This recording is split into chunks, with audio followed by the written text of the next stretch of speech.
Hey, what's going on, everybody? My name is Corey, better known as the Seaman, and I want to welcome you to another edition of the Seaman Cinema Sit-Down. That's right, folks, you know the drill. Pull up a chair, take a seat. Today, I'm tackling the 5-minute non-spoiler review of Red Sparrow, the latest addition to the catalog of Jennifer Lawrence's acting career, directed by her Hunger Games director, Francis Lawrence. Their first collab since the Hunger Games. They had some home runs in that department. They had not so many in this one. Red Sparrow, for those that don't know, is a Russian spy film about a ballerina who gets hurt and then basically by her uncle is forced into the Red Sparrows. The Red Sparrows, of course, are Russian spies that use sex and sexuality to their benefit to get the information that they desire. So, you know me. I'm going to start with the bad, end with the good, all in 5 minutes on Red Sparrow. And the bad starts right out the gate with what the Red Sparrows are. The graphic, sexual nature, and just overall graphic nature of this movie is not a plus. None of it plays well. Anytime it pops up, and most of the people that have talked about this movie make it feel like it's the whole movie. And it's definitely sexual throughout. I mean, JLaw's got a sex scene in the third act where she's clothed. But it is a very graphic scene. And it's not like it's all these different positions. It's one, she's just sitting on top of him, but the nature of what you see is very graphic, even though they're clothed. And then there's, murders in the movie and it's naked people. But the first act of this movie is graphic on purpose and, for a specific reason. And it's too graphic. I mean, I know this is a non-spoiler review, but anytime you're talking about graphic sex or nudity, I feel like that's good to put on Front Street so you know what you're walking into. There are 2 graphic rape scenes against Jennifer Lawrence in the first act of this movie. 40 minutes or so, and you're just like, oh my god. On top of just, nudity for nudity's sake, I don't have problem with nudity in movies. Nudity, when done correctly, is very artistic. Not in this movie. They just throw it out there to throw it out there. I mean, there's a sequence where you could have ended the scene and nothing about the movie changes. And they go to a wide shot just to show you a penis. Jennifer Lawrence's, full nude scene, same thing. It's just like, okay, where are we going with this? Like, it's not, you're just now naked to be naked and nothing even happens. You just belittle the dude.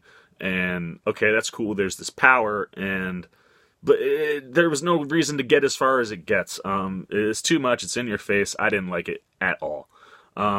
It's also just very graphic in nature. The opening sequence, which I think is one of the most beautiful and best parts of the film, is that opening scene. It's so wonderful. Ends with a very graphic injury. And they make sure you understand how graphic the injury is to the point where you think it's going to play a role in the movie, and it doesn't. It's just there to be there and to make it be the thing that makes her a Red Sparrow, which is my biggest gripe with the movie. As soon as I saw the first trailer, I was like, oh boy, we're in trouble. This movie looked like it was going to be cool, and now we're in trouble.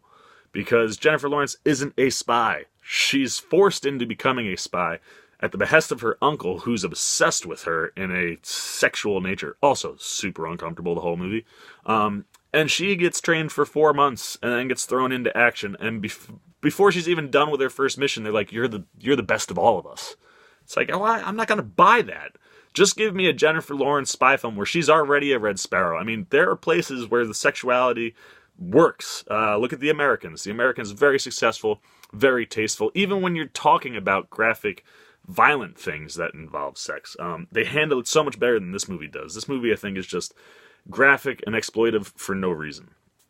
Then on top of that, there's just, just make her a spy right from the beginning and give us a cool spy film, because the spy stuff in this movie isn't too bad when you get to it. But you got to get through a lot of uncomfortableness to get into the heart of this movie. On top of that, the movie I thought was going to have a lot of action, and it didn't. I wish you would have sprinkled a little more Atomic Blonde in there. Marvel, take notes. You got a Red Sparrow movie coming up. Take some of the spy story stuff from this movie. Take some of the action from Atomic Blonde. Boom, you got yourself a blockbuster. Also, a lot of bad Russian accents in this movie. Not very many Russians are cast And outside of JLaw, they're all pretty bad. I mean, it's just Jeremy Irons talking funny, if you ask me. That being said, though, Jennifer Lawrence is the best thing in this entire movie. She really brings her A game. JLaw is brilliant. She pulls off everything that she's doing in the movie. You just wish there would have been a better movie around her. She put in the work. I mean, she looks fantastic. She knew what she was going to have to do, and she made sure she looked fantastic. But she also looks fantastic. The wardrobe in this movie is wonderful. Every time JLaw is on screen, you're just like, wow. She looks great. The whole look of the movie is fantastic. Like I said, there's some really good spy stuff. They keep you guessing toward the end of the movie. You really don't know which side she's playing as she plays back and forth on the two sides in the movie, the Americans and the Russians. But yeah, there's some good spy stuff. I just wish it would have been more of that in the movie and a little more action.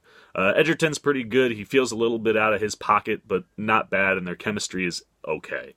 But that's really it, man. Like I said, I think if you would have combined this with Atomic Blonde and put it in a blender and took out all of the graphic and stuff that wasn't necessary, you would have had a really kick-ass spy action film. That being said, this movie's okay. JLaw is fantastic. Movie just, when you set the tone that it sets in the first act, you're going to have a lot of people that probably don't like your movie. And I wasn't a huge fan. So there you have it, folks. 5 minutes and 30 seconds with just a wrap-up at the end. Boom, that's all I've got to say about Red Sparrow. Please, now it is time for you to let me know what you think. If you've seen the movie, what did you like? What didn't you like? How did you feel about the graphic nature of the film? Did it turn you off? Were you okay with it? Let me know in the comments section. If you didn't see the movie, do you want to? I'm not really a big advocate of go see Red Sparrow, but maybe you want to check it out. JLaw's pretty good. Hit the comments, let me know. If you liked the video, please give me a thumbs up. If you're new here, please hit the subscribe button followed by the bell so that you get an alert every time I make a new video. For the C-Man Cinema Sit Down, I am the C-Man, and I am signing off. Peace!